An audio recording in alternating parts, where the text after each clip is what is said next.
So what's going on, guys? DIY Dan here. This is another episode of Backroads, Arizona. In this video, I'm actually just putting a new complete air vent assembly on the top of an enclosed trailer that I just purchased off of OfferUp.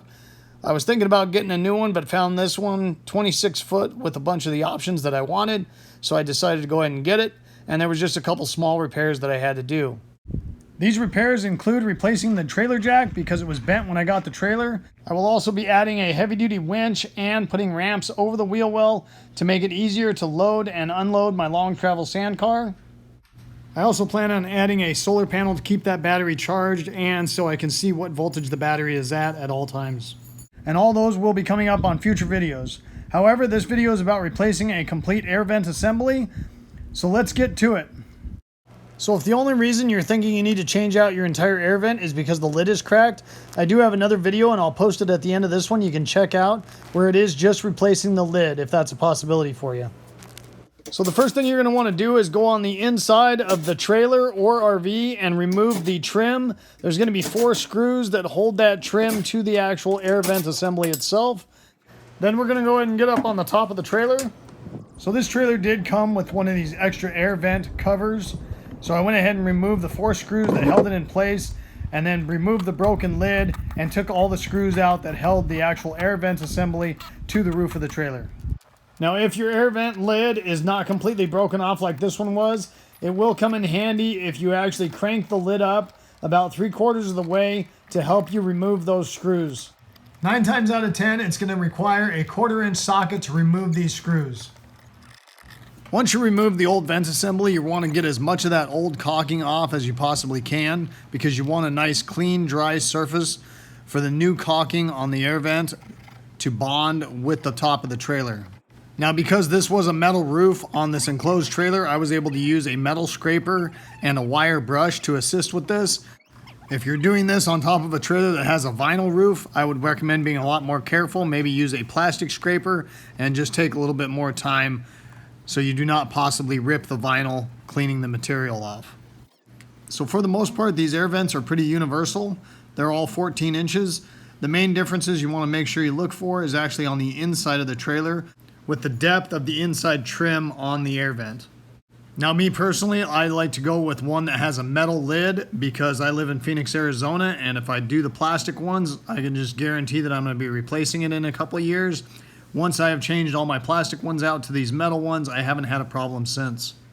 So I actually had a metal roof vent that I'd been storing in my shed for years that I was able to use to finish this project. So right here, I'm just disassembling this to give you guys a better view. This isn't absolutely necessary.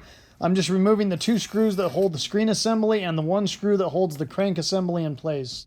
If you purchase a new air vent assembly, the only thing you will absolutely have to take off is the trim that goes on the inside of the trailer in order to install it. You will want to apply a good amount of caulking on the bottom side of this roof vent to make sure you get a good seal between the roof and the vent.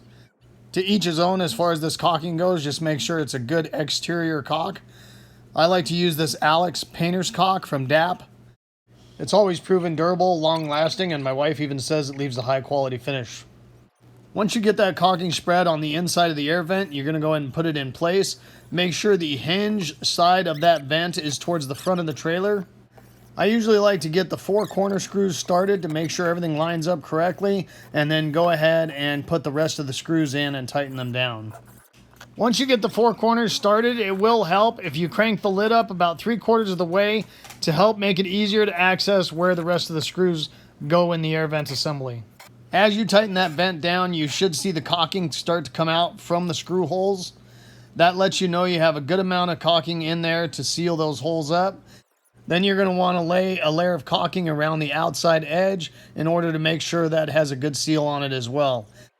A lot of people prefer to use a wet sponge to spread the caulking and flatten it out. However, I never really had much luck with that, so I just use my finger. Now I'm putting the air vent cover back on. I've never actually had one of these before. It is super critical that you get this thing squared up. I used the original holes that whoever put these on previously did. Then I went ahead and put a layer of caulking just around the front edge of this cover just to prevent any air from getting up underneath it and possibly lifting it. So right here, I'm just putting the screen assembly back in place because I did take it apart to give you guys a better visual.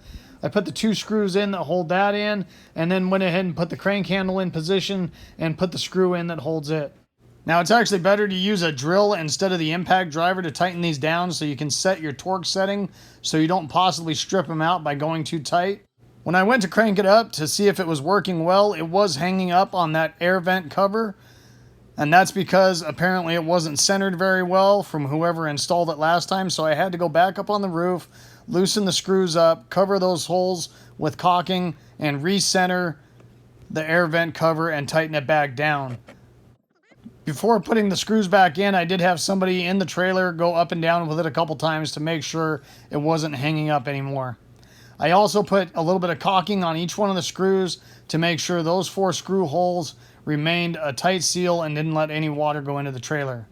And then since I did have to shift that air vent cover, I did have to put a new layer of caulking around that front edge just to keep that wind from possibly lifting it up while it's going down the freeway.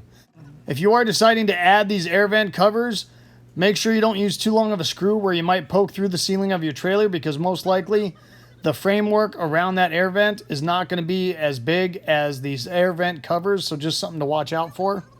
So right here you can see a good visual of the caulking material that kind of squeezed out from in between the vent and the roof of the trailer. This is a good thing because that way you know you have a good layer of caulking between that air vent and the roof of your trailer to protect you from any water damage. And it's all going to be covered up by that piece of trim, so you'll never see it anyways. So right here I'm just installing that piece of trim. Now I have had it where these screw holes don't necessarily line up with the old piece of trim. If that does happen to you, like it just happened to me, I just used some Tex screws and made some new holes. It's not that big of a deal. And that's all there is to it, guys. Hopefully you guys enjoyed this video and it gave you some good information. If so, make sure you hit that like button and subscribe to my channel if you haven't already. I'd really appreciate it. The whole concept of my channel is to give you guys the most information in the least amount of time as possible so I don't waste your time. And I hope to see you next time. Have a good one. Later.